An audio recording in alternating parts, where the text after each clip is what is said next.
किशनपुर नामक एक छोटे से गांव में हरिया, उसकी पत्नी और उनके 2 लड़के रहते थे।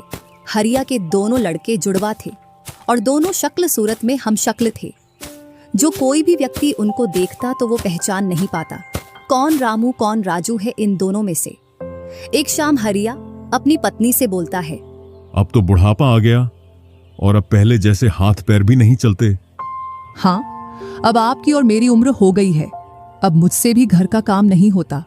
क्यों ना रामू और राजू के लिए सुंदर लड़कियां देखकर उनकी शादी कर दी जाए। हाँ भाग्यवान, तू बोल तो सही रही है, लेकिन मुझे रामू की फिक्र है क्योंकि उसे काम में आलस आता है और वह कैसे अपना गुजारा कर पाएगा। बातें करते करते दोनों सो जाते हैं।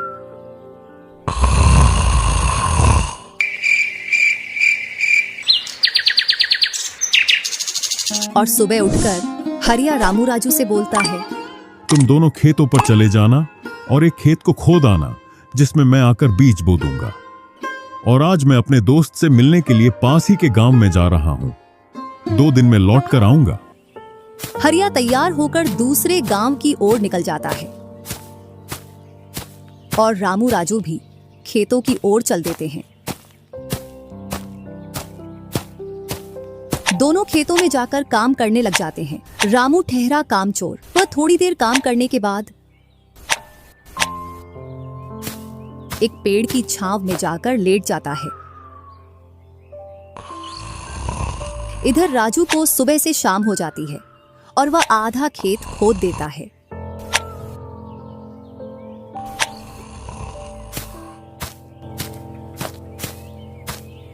और हरिया भी अपने दोस्त के पास पहुंच जाता है।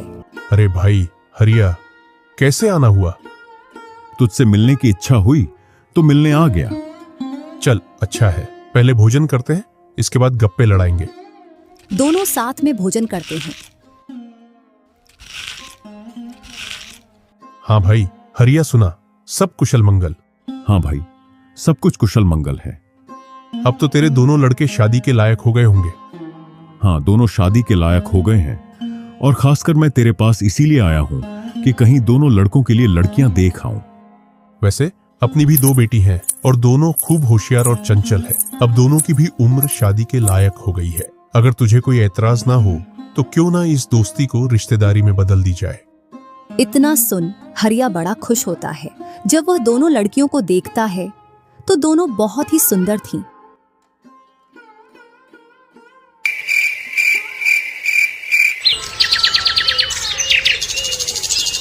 सुबह होते ही हरिया अपने दोस्त से बोलता है, मैं जल्द ही मेरी बहुओं को लेने आऊंगा।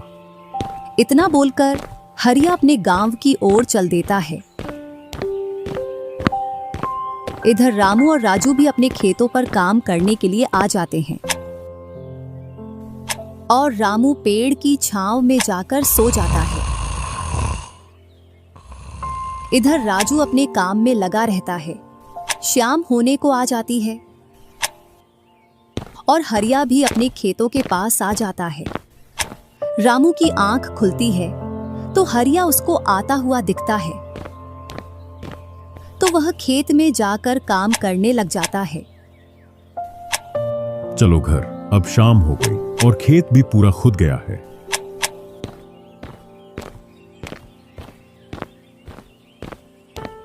तीनों साथ में घर पहुंच जाते हैं। हरिया अपनी पत्नी और दोनों लड़कों को बताता है कि वह इन दोनों की सगाई पक्की कराया हूं।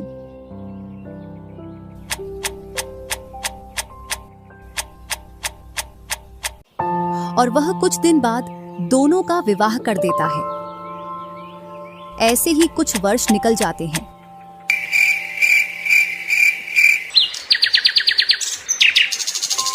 हरिया और उसकी पत्नी का स्वर्गवास हो जाता है और दोनों भाई जमीन और घर का बंटवारा कर लेते हैं।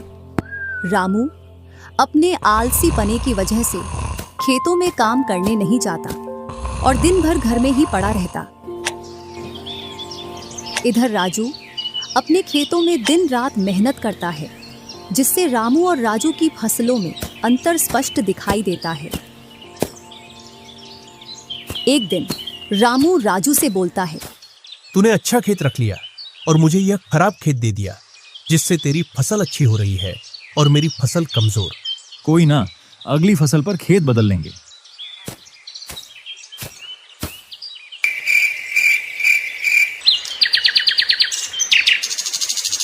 अगली फसल पर रामू राजू से खेत बदल लेता है और एक खेत ज्यादा ले लेता है। फिर भी राजू खुशी खुशी उसे खेत दे देता है। राजू के हिस्से में जो खेत थे उनमें फिर से वह दिन रात मेहनत करता। इधर रामू कभी काम करता तो कभी काम नहीं करता।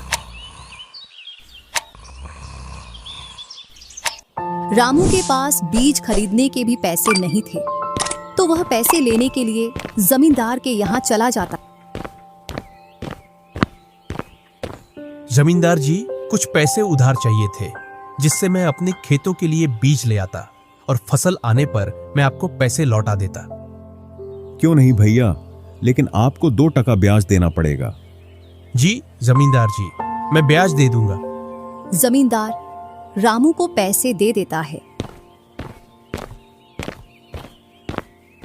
और रामू उनसे कुछ बीज लाकर अपने खेतों में बो देता है।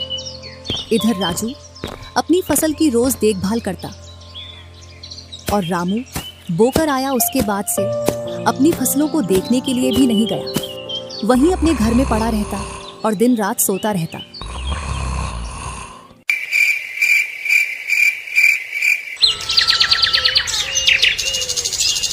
एक दिन जब फसल पकने का समय आया तो वह अपनी फसल देखने के लिए खेतों पर गया और फसल देखकर बोला, अरे इतनी कमजोर फसल! मैंने खेत बदल लिया, फिर भी लगता है मेरी ही किस्मत खराब है। जो भी जमीन में लेता हूँ उसमें अच्छी फसल होती ही नहीं है।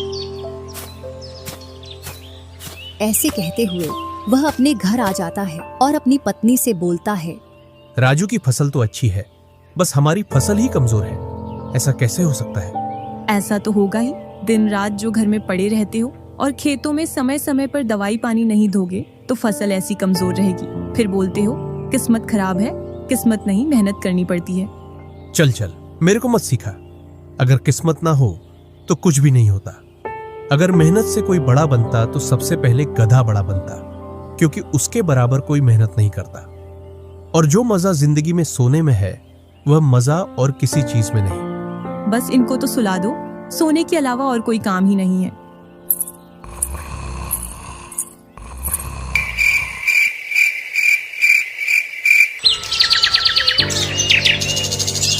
कुछ दिनों बाद जब फसल निकली तो राजू की फसल रामू से दोगुनी निकली, जबकि उसकी जमीन रामू से कम थी।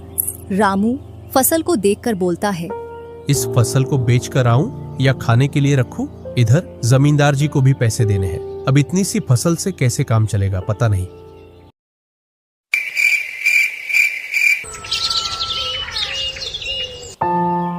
एक दोपहर रामू सो रहा था, तभी उसका गेट किसी ने खटखटाया। पता नहीं कौन भरी दोपहर में नींद खराब करने के लिए आ गया। जैसे ही वह गेट खोलता है तो सामने जमींदार खड़ा दिखता है। क्या यह रामू का घर है? रामू ने सोचा, क्यों ना मैं इसे राजू के घर पहुंचा दूं। यह मुझे पहचान भी नहीं पाया। मैं तो राजू हूँ, वह वाला घर है रामू का।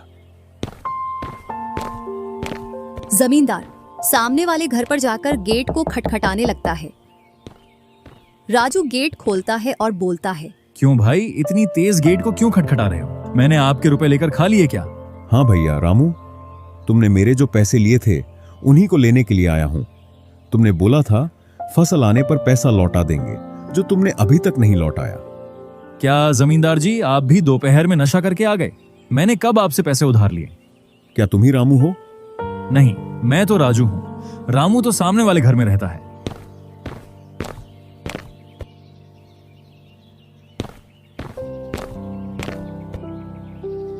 भरी दोपहरी में जमींदार का सर चकरा जाता है और वह अपने घर चला आता है और घर पहुंचकर मुनीम से बोलता है, ऐसा लगता है मुझे कि जो पैसे रामू के दिए थे वह पैसे अब लौट कर नहीं आने वाले। क्यों, ऐसा क्या हुआ जो पैसे वापस नहीं आ रहे हैं? रामू और उसका भाई दोनों हमशक्ल हैं और दोनों बोल रहे हैं कि रामू वह है, रामू वह है। और उन दोनों ने दोपहर भर मुझे इस घर से उसे घर दौड़ाया। जमींदार जी, पैसे निकालने की मेरे पास एक स्कीम है। बोलो कौन सी स्कीम है? मुनीम जमींदार जी के कान में पूरी स्कीम बताता है।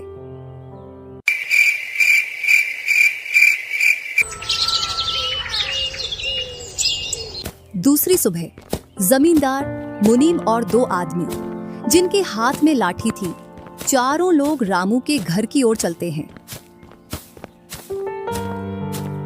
जैसे ही रामू के घर के पास पहुंचते हैं तो जमींदार और दोनों लोग थोड़ी दूर रुक जाते हैं। अरे रामू भैया, बाहर निकलो, मैं पास ही के गांव से आया हूं। जरूर जमींदार होगा, मैं आज गेट खोलूंगा ही नहीं। मैं तुम्हारी ससुराल से आया हूं। तुम्हारे ससुर साहब ने तुम्हारे लिए कुछ रुपए और कुछ आभूषण भेजे हैं, क्योंकि बुढ़ापे की वजह से उनसे यहां तक आने की नहीं बन पा रही थी, इस वजह से उन्होंने मुझे भेजा है। इतना सुन रामू के मन में लालच आ जाता है और वे फटाक से गेट खोल देता है।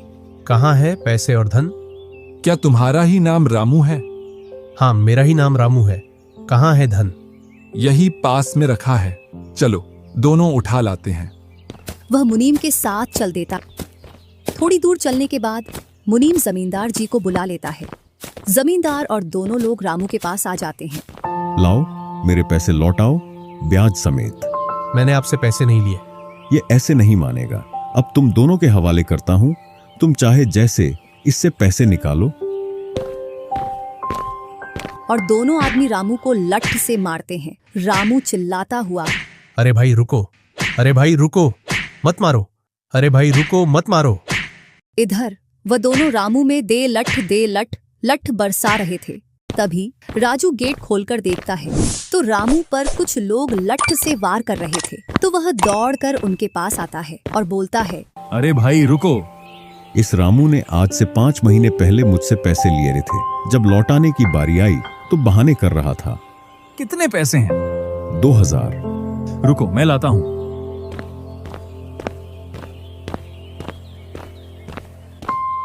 राजू रुपए लाकर जमींदार को देता है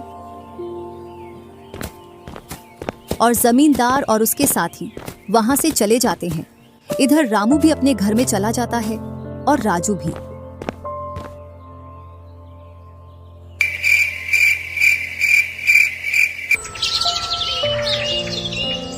कुछ दिनों बाद दोनों भाई अपना अपना खेत खोदने के लिए खेतों पर पहुंच जाते हैं।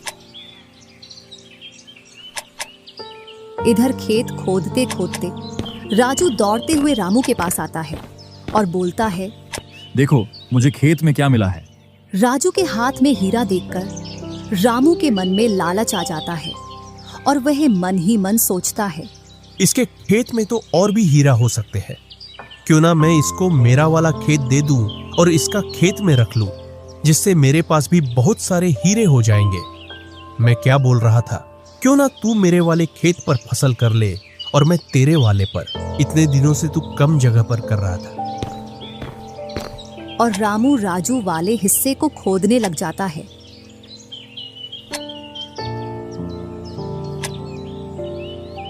शाम तक पूरे खेत को खोद देता है, लेकिन उसे उसमें कुछ भी नहीं मिलता और थका हारा घर पहुंच जाता है। आज पूरा खेत खोद दिया, लेकिन फिर भी एक हीरा नहीं मिला। जबकि राजू ने खेत का एक कोना खोदा था, उसमें ही उसे एक हीरा मिल गया। अच्छा, आप अगर ऐसे ही मेहनत करते रहे तो एक दिन आपको भी बहुत सारे हीरे मिलेंगे। बातों ही बातों में रामू की नींद लग जाती है।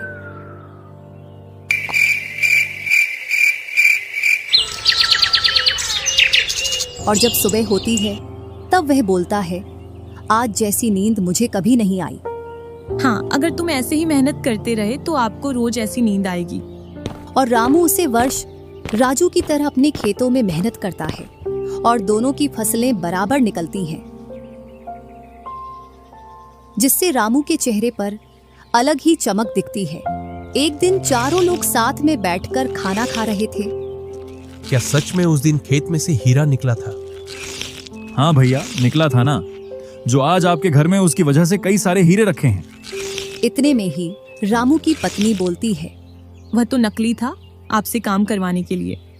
इसी प्रकार बातें करते करते चारों लोग अपने अपने घरों में जाकर सो जाते हैं।